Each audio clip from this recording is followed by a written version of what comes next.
Hi, my scrappy friends. It's Kim back from Memories in Time, and today I am here with you to share hopefully a very quick tutorial with you about how, excuse me, how to achieve a wonderful soft coloring technique on your stamped florals. So for today's project, I will be using the Isabella Stamp and Thin Cut. The scrapbooking, it absolutely has the most beautiful florals, and I will apologize when I show the stamps for the ring light glare there. I will be using this stamped image, and I have already pre-cut using the thin cut, and I have the Close to My Heart watercolor pencils. I will link them in the description down below. And I will be using this gray color. I was looking to see if this one is called Elephant Gray. Is the color that I'll be using. And I already have my image pre-cut for you. I have just a scrap piece of White Daisy cardstock because I will talk to you. I'm going to zoom in just a little so this will be easier for you to see. And I think that's probably about as close as I can get. And I'm sorry for that camera shake.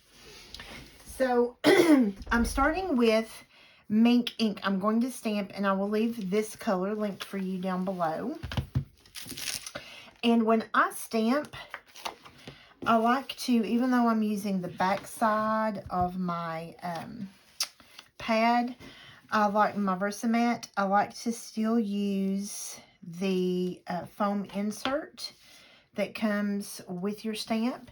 I have used this, you can tell I've used this stamp a lot, but I'm still just making sure that it's seasoned, just something that's out of habit.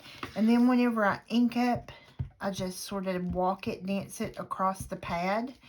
And I'm going to stand so that I can get this.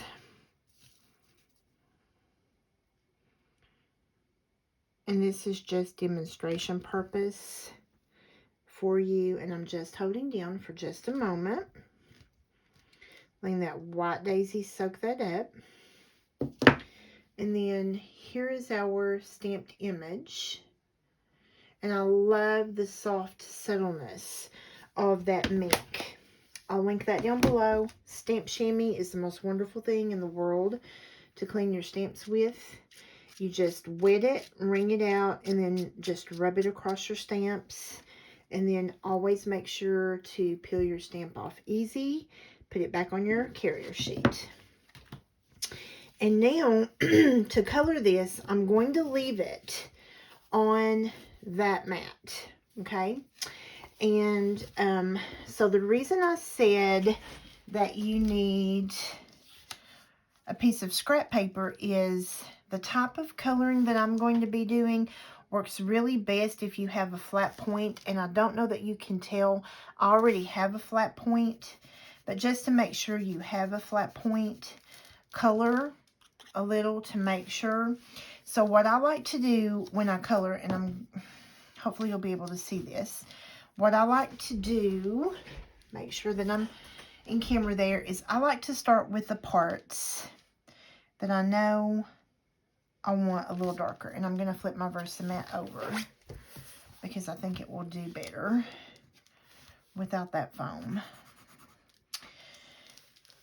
So I like to go a little darker, my darker areas first, just a little darker.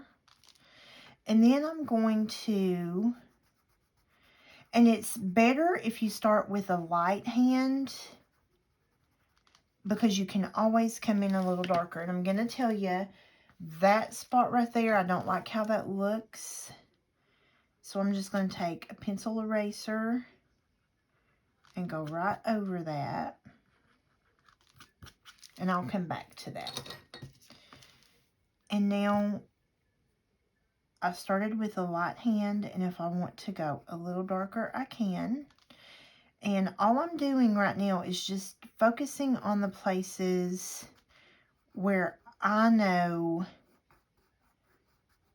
need to be just a little darker. And the thing that I love about these stamps, like this stamp set, is the designer, the artist, makes it easy for you because those lines are already there. And it's just easy for us to see where the darker places need to be.